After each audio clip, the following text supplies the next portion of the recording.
we just kind of want to talk about the catalyst to the human beauty movement because it seems like it's coming at a really, really a time that's calling for it.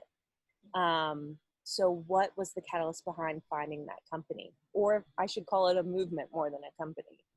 Yes, yes. And I'm so glad that you kind of pointed that out because my hope for founding the Human Beauty Movement was to make it a non-corporate type of entity. I feel like the old organizational model of the way corporations were set up and run in the past is really arcane. It's really a dinosaur. And there were, so many reasons why organizations would set themselves up in these kind of hierarchical, bureaucratical manners. And it was all about efficiency, but frankly, it's all about power too.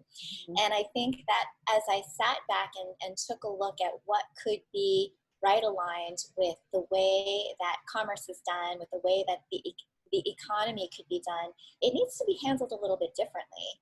And so for me, it's more of a movement. It's more of a progression rather than the establishment of this corporate entity. And it's the understanding that we're here to serve each other. We're here to serve stakeholders, and it's not just about shareholders. It's not just about money. It's not just about the bottom line. And unfortunately, in a lot of organizations, that really is the intention behind setting up the company or the brand or the product or the service. It's all about what can we do to make money and what can we do to make more money? What can we do to beat the other guy? And I felt that it was more important for us to think holistically and more healthfully, more about wellness, frankly, for people on the planet. And so from my background, which had been predominantly in the beauty industry for the past 20-something years, I felt that there was a real significant need for us to really take a look at the impact of what the beauty industry had done on people's, particularly women, but of course this also branches out to men, about their emotional wellness, about their physical wellness, about their psychological wellness, and, how it really made them feel about themselves, what the messages really were doing.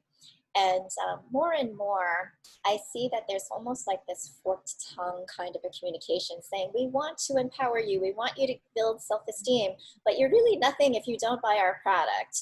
You're really not cool if you don't have the latest fashion or the latest shades. And so, I think that there was definitely like this manipulation, this luring of women and men, frankly, to feeling like, oh yeah, I'm going to be a better person and I'm going to be feel more self-esteem and self-empowerment if I look the part, if I change the way that I am, if I just act like somebody else or I look like somebody else. Right.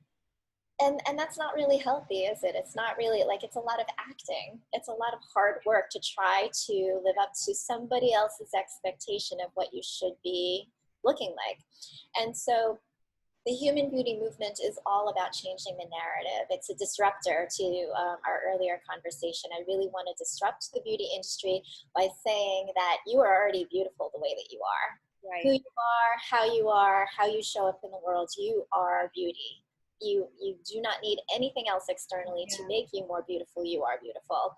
But that everything that is, that any company can offer or any person can offer in terms of, helping you kind of shape shift your avatar, as I like to call it, is there for enjoyment. It's for fun. It's for, just to kind of add a little bit of excitement and joy to life. It's not to make you feel like you are nothing without it.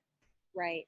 Yeah, it's kind of changing that mindset of what beauty and wellness have turned into, in a sense.